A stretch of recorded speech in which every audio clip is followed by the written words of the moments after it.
Magandang gabi po sa inyo lahat. My name is Marcelo Tixon from Laguna, San Pablo City.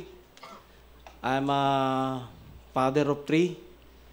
My second son is graduated here in Ateneo as a metallurgical. Hindi po ito Ateneo. Okay. Thank you for the question. One in one Ateneo. This is my question for both. Ako po ay isang OFW for 32 years. Ano po sa inyo kung sakali isa sa inyo ang manalo? Ano pong napakagandang ilalatag nyo sa bilang sa mga kababayan nating OFW ngayon? Ilan po? Ako po kasi, dapat yung pag-OFW choice, hindi necessity. Yun nakakalungkot na nangyayari sa atin. Marami yung nangingibang bansa kasi out of necessity. Ayaw namang iwan yung pamilya, pero kailangan niyang iwan dahil kinakailangan. Yung social cost po nito sa atin napakataas. Kaya yung sa akin po, dapat asikasuhin ito ng ating pamahalaan. Para kung meron mang magdidesisyon na mangingibang bansa, ito ay dahil gusto niya, hindi dahil napilitan lamang siya. At mangyayari lamang po ito kung may available na sufficient na trabaho dito sa atin. Ako po matagal ako naging abogado para sa mga kababaihan dun sa amin. At napakarami ko pong hinandle na mga family cases na collateral damage din ng pag-OFW ng isa. Napakalungkot, hindi lang po yung mag-asawa yung nagkakaroon ng problema, pero lalo yung mga anak. At ito ay dapat, alam natin na ito ay nagbibigay ng napakaraming dolyar para sa ating bansa.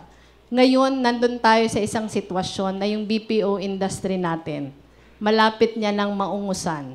Yung pumapasok na dolyar na dati po kasi yung number $1 earner sa atin, yung mga remittances ng OFWs, pero ngayon po malapit na yung matalo ng dollar earnings natin out of BPO industries. At least po yung mga BPOs, hindi na kailangan ng ibang bansa. Kaya yun sa akin po dapat talaga bigyan ng mas maraming atensyon ng ating pamahalaan. Yung trabahong available dito na lamang sa atin. Para yung pag-aalis, choice na talaga, hindi necessity. Sang-ayon po ako at lahat siguro tayo nagkakaisa. By choice and not by force of circumstance dapat ang pag-alis. Kaya nabanggit ko nga po kanina, padamihin natin ang Made in the Philippines para sa gayon magkaroon ng oportunidad at pagkakataon na magkaroon ng trabaho dito ang Pilipino at hindi kinakailangan palagi na lamang sa ibang bansa. Dagdag pa po siguro dito. Kung ayaw pasukan ng negosyante o ng negosyo, marapat pasukan ng pamahalaan sa pamamagitan ng tinatawag nating government-led o government-packaged industries. I'm of the firm belief in a principle insofar as the role of government. Government must perform a role and function that the private sector cannot or is not willing to perform at an affordable cost. So kung ayaw magtayo ng mga pribadong negosyante ng industriya dito, pangunahan ng gobyerno. Isa pribado ang ONM para lamang mangyari at matayo na nindahan dito at magkatrabaho dito at pagdaloy ng panahon, ibenta o ibigay sa pribadong sektor at bayaran ng gobyerno sa unang pinaluwal nito. Dagdag at higit pa po dyan. Marapat at dapat mag-adjust din tayo sa function at opinion at pananaw ng ating mga government employees, lalong-lalo na sa ibang bansa.